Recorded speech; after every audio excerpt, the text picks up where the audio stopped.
নবগ্রামের পলসন্ডার বেহাল দশা রাস্তার দুর্ঘটনাস্থল পরিদর্শন করলেন যুবনেতা কামাল হোসেন। কথা বললেন সাধারণ মানুষের সঙ্গে। মুর্শিদাবাদের নবগ্রামের পলসন্ডা লালবাগ রাজ্য সড়কে দীর্ঘদিন থেকে বেহাল দশা, এমনকি রাস্তায় বড় বড় গর্ত।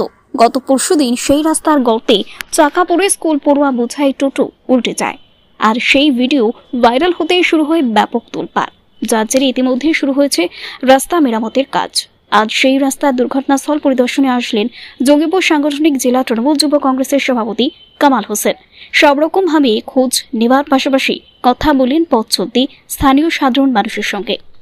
দেখুন, গতকালকে একটা ঘটনা ঘটেছে। কিছু বাচ্চা ছোটো থেকে স্কুল যাচ্ছিল, রাস্তা খারাপ হওয়ার ফলে টোটোটা উল্টে যায় এবং একটা বড় সড়ো দুর্ঘটনাকে বাচ্চাগুলো বেঁচে যায়। সম্ভবত এটা খুব একটা বাজে জিনিস, এখন বর্ষার কারণে বিভিন্ন রাস্তাঘাট সেরকম ক্ষয়ক্ষতি হয়েছে।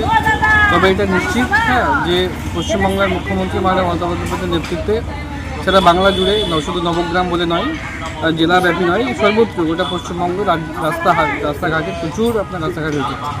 রাস্তাশ্রী পথশ্রী থেকে শুরু করে প্রচুর সরকারের অন্যান্য স্কিম আছে, যাতে বিগত দিনে বামফ্রন্ট সরকারের আমাদের যে রাস্তাঘাট হয়নি, লাল মরান্তরা মানুষ কিছু দেখেনি, সেটাকে ছাড়িয়ে এখন সর্বত্র রাস্তাঘাট ড্রেনেজ হয়েছে।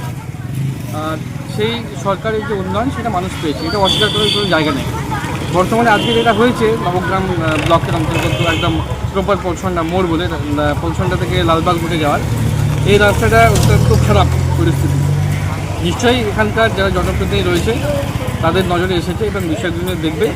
তবে আমার একটাই বলা উচিত যে শুধু এই রাস্তাটা নয়, নবগ্রামের আরও অনেক রাস্তাঘাট যেগুলো আছে, এগুলো গুরুত্বপূর্ণ রাস্তা, যেখানে সারাদিনের মানুষের প্রচুর চলাচল আছে এবং সেই রাস্তায় প্রচুর যানজট হয়, রাস্তাঘাট খারাপ হচ্ছে। সেইগুলোকে দৃষ্টি আকর্ষণ করে এখানকার যারা দায়িত্ববান জনপ্রতিনিধি, যারা সরকারের ভাবমূর্তিকে আরও স্বচ্ছতা রাখার প্রয়োজন, তাদের প্রতি অনুরোধ থাকবে যে এই বিষয়গুলো খুব সুকৌশলভাবে দেখে। রাস্তা তো আমরা দেখলাম মোটামুটি একটা রিপেয়ারিং শুরু হয়েছে, এটা নিয়ে কি আপনি ঊর্ধ্বতন উপরমহলকে জানাবেন? রিপেয়ারিং হয়েছে, গত 2-3 দিনে রিপেয়ারিং কাজ চলছে, এটাতে অস্বীকার করা কোনো যায় না। মানুষ দেখতে পাচ্ছেন, আমি 2-4 জনের সাথে কথা বললাম, রাস্তার কাজ চলছে, রিপেয়ারিং চলছে। তবে আশা করি আগামী দিনে এই বড়সড় দুর্ঘটনা থেকে আমরা বাঁচার যথেষ্ট সচেতন করব এবং চেষ্টা করব এই রাস্তাঘাট যেন খুব তাড়াতাড়ি শীঘ্র বানানো যায়।